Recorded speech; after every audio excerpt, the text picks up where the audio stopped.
दोस्तों आइए देखते हैं जो एडिटोरिया की बुक आई थी 5000 प्लस, जिसमें ऑब्जेक्टिव क्वेश्चन था। उस हर सेट के बाद कुछ स्मरणीय कर जो स्मरणीय तथ्य का अगर कुछ इंपॉर्टेंट टॉपिक दिया हुआ है। हर छोटा छोटा टॉपिक है जिसमें बहुत ही महत्वपूर्ण क्वेश्चन है, जिसके मेरे ख्याल से हर एग्जाम में एक दो क्वेश्चन वहाँ से देखने को मिल ही सकता है। तो आइए उस क्वेश्चन को देखते हैं। सबसे पहले कि एक तरफ है महाजनपद और दूसरी तरफ इनकी राजधानियाँ हैं। जहाँ से भी इतिहास के क्वेश्चन आते हैं वहाँ से ये एक महाजनपद और उसके राजधानी से क्वेश्चन देखने को मिल ही जाता है। ये पिछले प्रीवियस ईयर जो एग्ज़ाम हुआ था बिहार दरोगा का, उसमें भी यहाँ से क्वेश्चन राइज किया हुआ था, और जो बीपीएससी का एग्ज़ाम हुआ था उसमें भी इसमें क्वेश्चन देखने को मिल जाता है। तो आइए देखते हैं कौन से महाजनपद की राजधानी कहाँ होती है। एक तरफ है महाजनपद और दूसरी तरफ क्या है, उसकी राजधानी है। मगध का हो जाता है राजगृह या गृह ब्रिज। अंग का चंपा, वज्जी का वैशाली, काशी का वाराणसी। काशी का क्या हो जाएगा, वाराणसी हो जाता है। वत्स का क्या हो जाता है, कौशाम्बी। कुरु का हो जाता है इंद्रप्रस्थ। कौशल का श्रावस्ती। अवंती का उज्जैन। मल का कुशवाती। पंचाल का क्या हो जाता है, अहिछत्र या कौंपिल्य। देखते हैं उस टोटल कितने महाजनपद थे, तो 16 महाजनपद थे। इसको याद करें, काफ़ी इंपॉर्टेंट है। जैसे फिर से देख लीजिए एक बार। मगध का क्या हो जाता है, राजगृह या गिरिब्रिज। अंग का क्या हो जाएगा, चंपा। वज्जी का हो जाएगा वैशाली। काशी का हो जाता है वाराणसी। वत्स का कौशाम्बी और कुरु का इंद्रप्रस्थ। कौशल का क्या हो जाएगा, कौशल का हो जाएगा श्रावस्ती। अवंती का हो जाता है उज्जैन। मल का क्या हो जाता है कुशावती। पंचाल का क्या हो जाएगा, पंचाल का हो जाएगा अहिछत्र या कौंपिल्य। अहिछत्र क्या हो जाएगा, कौंपिल्य। ठीक है, अब आगे देखते हैं।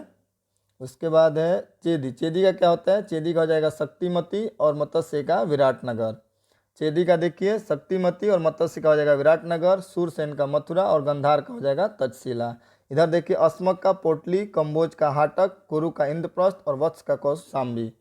काफ़ी इंपॉर्टेंट है। इसके जो महाजनपद है और उसकी राजधानी काफ़ी इंपॉर्टेंट है, इसको ध्यान में रखना बहुत ज़रूरी है, क्योंकि यहाँ से एक न एक क्वेश्चन देखने को मिल ही जाता है। आइए एक बार फिर से देखते हैं। वत्स का क्या हो जाता है, कौशाम्बी। कुरु का इंद्रप्रस्थ। कंबोज का हाटक और अस्मक का क्या हो जाएगा, पोटली। अस्मक का पोटली काफ़ी इंपॉर्टेंट है। अस्मक का पोटली और कुरु का इंद्रप्रस्थ। चेदी का शक्तिमती। मत्स्य का विराटनगर। सूरसेन का क्या हो जाएगा मथुरा और गंधार का क्या हो जाता है तक्षशिला। आगे देखते हैं आगे क्या दिया हुआ है। आगे देखिए स्मरणीय तत्व में दिया हुआ है मौर्य वंश से। ठीक है, मौर्य वंश की स्थापना संस्थापक किया था। ठीक है, मौर्य वंश के संस्थापक कौन थे, तो चंद्रगुप्त मौर्य का नाम आता है।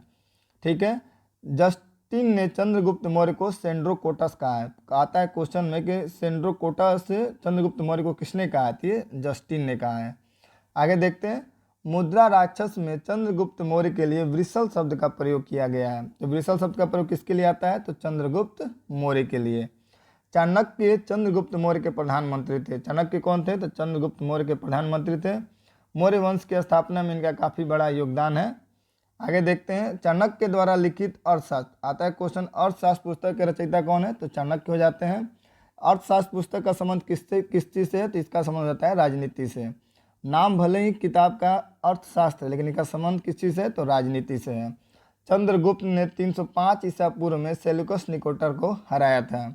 सेल्यूकस निकेटर कौन थे, ये राजदूत था। ठीक है, जो मेगास्थनीज चंद्रगुप्त मौर्य के दरबार में आया था। क्वेश्चन आता है सेल्यूकस निकेटर कौन था, तो ये कौन था, तो ये चंद्रगुप्त मौर्य के दरबार में आने वाला क्या था, एक राजदूत था। इंडिका पुस्तक की रचना मेगास्थनीज द्वारा की गई थी। इंडिका पुस्तक की स्थापना किसने की थी, किसने इसकी रचना की थी, तो हो जाता है इंडिका पुस्तक की रचना किसने की थी, तो मेगास्थनीज ने। चंद्रगुप्त मौर्य जैन धर्म का अनुयायी था तथा इसने भद्रबाहु से जैन धर्म की दीक्षा ली थी। क्वेश्चन आता है कि चंद्रगुप्त मौर्य किस धर्म का अनुयायी थे, तो ये जैन धर्म का अनुयायी थे। इन्होंने जैन धर्म की दीक्षा किससे ली थी, तो भद्रबाहु से लिया था। आगे देखते हैं। चंद्रगुप्त मौर्य का उत्तराधिकारी, यानी चंद्रगुप्त के बाद कौन शासक बनते हैं, तो चंद्रगुप्त मौर्य के बाद बिंदुसार बनते हैं। यानी चंद्रगुप्त मौर्य का पुत्र कौन था, बिंदुसार, और बिंदुसार के पुत्र का नाम क्या था, अशोक, जो अशोक महान शासक हुआ। आगे देखते हैं। इसे अमित घात के नाम से जाना जाता है। अमित घात के नाम से किसे जाना जाता है, तो अमित घात के नाम से बिंदुसार को जाना जाता है। इसे वायु पुराण में भद्रसार कहा जाता है। इसे जैन धर्म में सिंहसेन कहा गया है। बौद्ध विद्वान तारनाथ ने बिंदुसार को 16 राज्यों का विजेता बताया। तो क्वेश्चन आ जाता है कि अमित घात के नाम से किसे जाना जाता है, तो ये बिंदुसार को। भद्रसार, सिंहसेन और तारनाथ, ये भी नाम किसका था, तो बिंदुसार का था। और ये बौद्ध विद्वान कौन थे, तारनाथ। तारनाथ के अनुसार क्या है कि 16 राज्यों का विजेता कौन था, तो बिंदुसार था। बिंदुसार का उत्तराधिकारी यानी बिंदुसार का पुत्र कौन था, अशोक, जो इसका उत्तराधिकारी बना। चंद्रगुप्त मौर्य का पुत्र हुआ बिंदुसार और बिंदुसार के पुत्र हो गए अशोक। 269 ईसा पूर्व में मगध की राजगद्दी पर बैठा। अशोक मगध की राजगद्दी पर कब बैठा, तो 269 ईसा पूर्व में। जब अशोक राजगद्दी पर बैठा उस समय वो कहाँ का राज्यपाल था, तो वो अवंती का राज्यपाल था। पुराणों में अशोक को अशोकवर्धन कहा गया है। मास्की और गुर्जरा अभिलेख में इसका नाम अशोक मिलता है। तो क्वेश्चन आता है कि सम्राट अशोक का नाम अशोक किस अभिलेख में मिलता है, तो इसका आंसर हो जाता है मास्की और गुर्जरा अभिलेख में। भाब्रू अभिलेख में अशोक ने स्वयं को क्या कहा है, मगध का सम्राट। क्वेश्चन आता है कि किस अभिलेख में अशोक को मगध का सम्राट कहा गया है, तो ये हो जाता है किसमें, तो भाब्रू अभिलेख में। अशोक अपने राज्याभिषेक के 10वें वर्ष बोध गया और 20वें वर्ष में लुम्बिनी की यात्रा की। अशोक ने 10वें वर्ष में और 20वें वर्ष में, 10वें वर्ष में कहाँ की यात्रा की उसने, बोध गया की, और 20वें वर्ष में लुम्बिनी की यात्रा की। ये बुद्ध से क्या था, संबंधित जगह थे, इसलिए इसने वहाँ की यात्रा की थी। कलिंग युद्ध काफ़ी फेमस युद्ध है, कलिंग आक्रमण। कलिंग युद्ध कब हुआ था, 261 ईसा पूर्व में। अशोक ने 261 ईसा पूर्व में आक्रमण किया और इसकी राजधानी तोसली पर अधिकार कर लिया। ये 261 ईसा पूर्व जो कलिंग युद्ध है, यही युद्ध अशोक के जीवन का क्या था, टर्निंग पॉइंट था। इस युद्ध में उसने इतना रक्तपात मचाया, अपने भाइयों की हत्या की, सगे संबंधी की हत्या की, चारों तरफ खून से लथपथ जगह को देख के, ये सब देखने के बाद उसके हृदय में क्या हुआ, परिवर्तन हुआ और उसने शस्त्र न उठाने का प्रतिज्ञा लिया। एक उसके आगे देखिए, उपगुप्त नामक बौद्ध भिक्षु से बौद्ध धर्म की दीक्षा ली। तो अशोक ने बौद्ध धर्म की दीक्षा किससे ली, तो उपगुप्त से ली। इसके सबसे लंबा एवं सबसे छोटा अभिलेख सातवां एवं रुमन देई है। सबसे लंबा अभिलेख कौन सा हो जाएगा, सातवां, और सबसे छोटा अभिलेख कौन हो जाएगा, रुमन देई। अशोक के समय मौर्य साम्राज्य में प्रांतों की संख्या कितनी थी, तो 5 प्रांतों की संख्या थी। आगे देखते हैं, इसने भारत में सर्वप्रथम शिलालेखों का प्रचलन शुरू किया। तो भारत में शिलालेखों का प्रचलन सबसे पहले किसने शुरू किया, तो अशोक ने किया। ब्राह्मी, खरोष्टी, ग्रीक और अरमाइक लिपि का प्रयोग हुआ। अशोक के शिलालेख में किस किस लिपि का प्रयोग हुआ है, तो ब्राह्मी, खरोष्टी, ग्रीक और अरमाइक लिपि का। अशोक के पहले शिलालेख में पशु बलि की निंदा की गई है। आता है कि अशोक के किस शिलालेख में पशु बलि की निंदा की गई है, तो इसके कौन सा शिलालेख में, पहले शिलालेख में। और छठे शिलालेख में आत्मनियंत्रण की शिक्षा दी गई है। मौर्य वंश लगभग 137 वर्षों तक शासन किया। मौर्य वंश का शासन कितने वर्षों तक रहा, तो 137 वर्षों तक रहा। आगे देखते हैं कुछ स्मरणीय तथ्य हैं। इसमें स्मरणीय तथ्य में दिया हुआ है कुषाण वंश के संस्थापक, कुषाण, क से कुषाण और कुजल कटफिशेष। याद करने का तरीका हो जाएगा, कुषाण वंश के संस्थापक कौन थे, कुजुल कटफिशेष। आगे पूछता है कुषाण वंश का सबसे प्रतापी राजा कौन था, तो क से कुषाण वंश और क से कनिष्क। याद करें, कुषाण वंश का सबसे प्रतापी राजा कौन हो जाएगा, तो कनिष्क हो जाएगा। इसकी प्रारंभिक राजधानी, ठीक है, इसकी प्रारंभिक राजधानी कहाँ थी, पुरुषपुर, और द्वितीय राजधानी कहाँ थी, मथुरा थी। इसके कुषाण वंश की प्रारंभिक राजधानी पूछे तो पुरुषपुर, और द्वितीय राजधानी पूछे तो क्या हो जाएगी, मथुरा हो जाएगी। इसने शक संवत चलाया था। कब चलाया था, तो 78 ईस्वी में इसने शक संवत की शुरुआत की थी, जो वर्तमान में भारत सरकार द्वारा भी प्रयोग किया जाता है। क्वेश्चन आता है कि कनिष्क द्वारा शक संवत की शुरुआत कब की गई थी, तो 78 ईस्वी में। इसके दरबार में आयुर्वेद के विद्वान चरक रहते थे। क्वेश्चन आता है चरक किसके राज दरबार में रहते थे, तो कनिष्क के राज दरबार में रहते थे। बुद्ध चरित्र की रचना अश्व घोष ने की, जो कनिष्क के दरबार में रहते थे। गंधार शैली और मथुरा शैली का सर्वाधिक विकास कनिष्क के शासनकाल में हुआ। क्वेश्चन आता है कि गंधार शैली और मथुरा शैली का सर्वाधिक विकास किसके शासनकाल में हुआ, तो हो जाएगा कनिष्क के शासनकाल में हुआ। आगे देखते हैं, प्रसिद्ध रेशम मार्ग का प्रारंभ कनिष्क ने करवाया था। जो कहाँ से होता था, जो चाइना से होके रेशम मार्ग बना हुआ था, किसके द्वारा बनाया गया था, तो कनिष्क के द्वारा बनवाया गया था। कुषाण वंश के समय ही सर्वप्रथम बुद्ध की खड़ी प्रतिमा का निर्माण हुआ था। तो बुद्ध की खड़ी प्रतिमा का निर्माण सर्वप्रथम कब माना जाता है, तो कुषाण वंश के समय में सर्वप्रथम माना जाता है कि बुद्ध की खड़ी प्रतिमा का निर्माण हुआ था। कुषाण काल में सर्वाधिक विकास किसका हुआ, तो वास्तुकला के क्षेत्र में सबसे अधिक विकास हुआ। आगे देखते हैं, गुप्त वंश के संस्थापक कौन थे? तो गुप्त वंश के संस्थापक हो जाते हैं श्रीगुप्त। गुप्त वंश का प्रथम महान सम्राट पूछे तो चंद्रगुप्त प्रथम हो जाते हैं। इसने महाराज धीराज की उपाधि धारण की। क्वेश्चन आता है कि महाराज धीराज की उपाधि किसने धारण की? तो चंद्रगुप्त प्रथम ने। इसने गुप्त संवत की शुरुआत की थी। चंद्रगुप्त प्रथम का उत्तराधिकारी हुआ समुद्रगुप्त। तो चंद्रगुप्त प्रथम के बाद जो उत्तराधिकारी बने, जो राजा बने, उनका नाम क्या था? समुद्रगुप्त। इसे भारत का नेपोलियन तथा कविराज भी कहा जाता है। क्वेश्चन आता है कि भारत का नेपोलियन किसे कहा जाता है? तो भारत का नेपोलियन हो जाएंगे समुद्रगुप्त और कविराज, दो इनकी उपाधि थी। भारत का नेपोलियन और कविराज किसको कहा जाता है? तो समुद्रगुप्त को कहा जाता है। इसने परम भागवत की उपाधि धारण की। इसके दरबार में प्रसिद्ध कवि हरिसेन रहते थे। समुद्रगुप्त का उत्तराधिकारी कौन हुआ? चंद्रगुप्त द्वितीय हुआ। इसके शासनकाल में तो फाहियान चीनी यात्री था, किसके दरबार में आया था? तो ये समुद्रगुप्त द्वितीय के दरबार में आया था। इसके दरबार में कालिदास, धन्वंतरी, वराहमिहिर जैसे विद्वान रहते थे। क्वेश्चन आता है कि कालिदास किसके राज दरबार में रहते थे? तो समुद्रगुप्त के राज दरबार में रहते थे। समुद्रगुप्त के राज दरबार में रहने वाले फेमस कालिदास, धन्वंतरी, वराहमिहिर, ये कैसे ये थे? ये लोग विद्वान लोग थे जो किसके राज दरबार में रहते थे? समुद्रगुप्त के राज दरबार में रह के समुद्रगुप्त के राज दरबार की शोभा को बढ़ाते थे। चंद्रगुप्त द्वितीय का उत्तराधिकारी कौन हुआ? तो कुमारगुप्त होता है। इसने नालंदा विश्वविद्यालय की स्थापना की। क्वेश्चन आता है कि नालंदा विश्वविद्यालय की स्थापना किसके द्वारा किया गया? तो कुमारगुप्त के द्वारा किया गया। आगे देखते हैं, प्रसिद्ध सुदर्शन झील का पुनरुद्धार किया गया। ये स्कंदगुप्त के द्वारा सुदर्शन झील का क्या किया गया? पुनरुद्धार किया गया, मैंने उसको फिर से रिपेयरिंग किया गया, बनवाया गया। अंतिम गुप्त शासक कौन था? तो विष्णुगुप्त। एक क्वेश्चन आता है, काफ़ी फेमस क्वेश्चन है कि गुप्त वंश का अंतिम शासक कौन था? तो हो जाएगा विष्णुगुप्त।